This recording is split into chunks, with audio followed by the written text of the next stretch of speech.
Good day, everybody, and welcome to another edition of the Military and Foreign Affairs Network. I am your host, the voice of reason. In this episode, I'm going to cover where Ethiopian Air Force uh, fighter aircraft, fighter bombers are operating out of in terms of their ability to strike targets in the northern Amhara region, in around the Tigray region, and specifically Mekelle. So what I'm going to do is not show the actual location where these airstrikes are coming from, because obviously I do not command the Ethiopian Air Force, and I'm not privy to that information, and that information can change from one airbase to another as well, depending on what assets are stationed there. But what I am going to do is walk through and show you specifically on the map where the Ethiopian Air Force operates its aircraft from. And first, we'll start, and we'll kind of go in a clockwise motion. We'll start over here at Bahir Dar, and we'll look at this air base and this Air Force facility. Obviously, you can tell that it is absolutely used by the Ethiopian Air Force. One main indicator is you can see an Ethiopian Air Force MiG-23-27 sitting on the tarmac.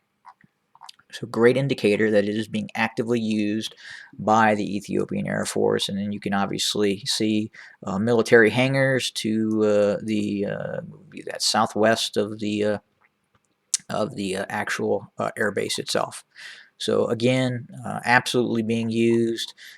You have civilian assets over here, which could also be used as military assets, and then obviously the military assets further north. And then just so you know, this air base was attacked by the Tigrayan Defense Forces with ballistic missiles. You can see an impact crater right there that has been repaired.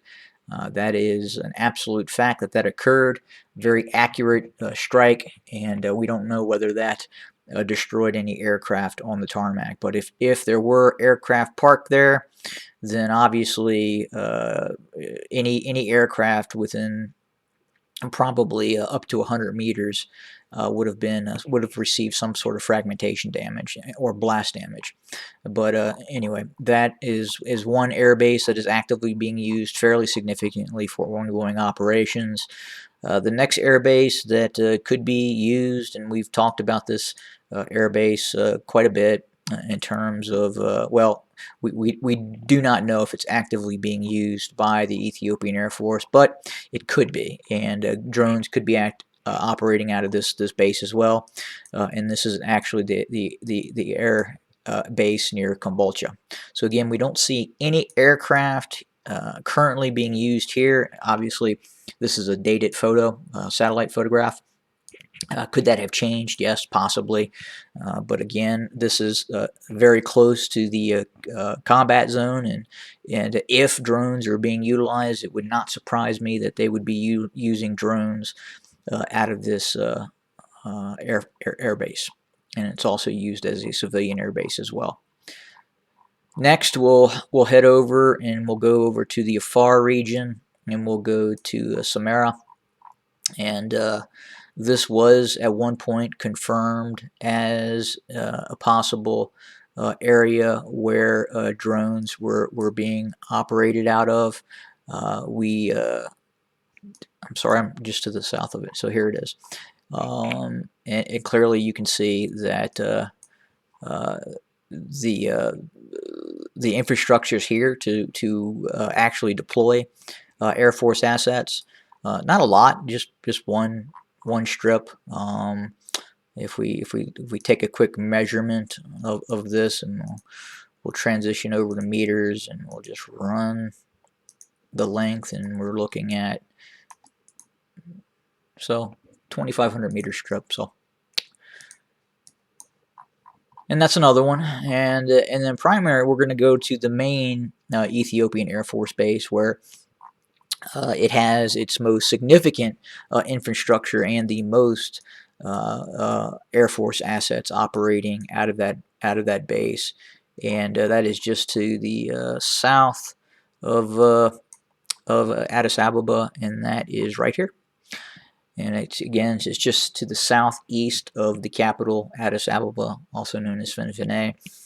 And you can see clearly a tremendous amount of assets.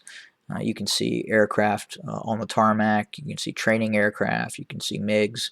You can see old aircraft that are no longer being used. You refer this to as a boneyard. But again, none of these aircraft are actively being used. It looks like a lot, but again, these are MiG-21s that are no longer in service. Could they possibly press one of these into service by some rigorous maintenance? Probably not. So we'll go up and then we'll look at the main body, and you can see the flagship of the Ethiopian Air Force, the Su-27, and clearly you can see 1, 2, 3, 4, 5, 6, 7, and at least 7 right now on the tarmac, probably more in shelters undergoing maintenance. You can see helicopters. You can see the C-130 that was shot down, that no longer exists. But this is the largest military base, air base in Ethiopia, and obviously these aircraft that are stationed here would fly to those other aircraft, and then obviously you would have supporting assets being moved to those other air bases too, to help support those air bases. Because remember, you just can't land an aircraft in an air base and expect them to operate. You need to move air crews, you need to move ordnance, you need to move all kinds of assets to help facilitate that air squadron to operate against whatever opposition they're tasked to do so. But again, you just can't fly an aircraft to an air base. You have to have fuel, ordnance, repair crews, all kinds of different things in place. So this facilitates that. But again, just wanted to go through and show everyone the main air bases that are currently being used inside of the former state of Ethiopia. This is the Voice of Reason signing off. Have a great day, everybody.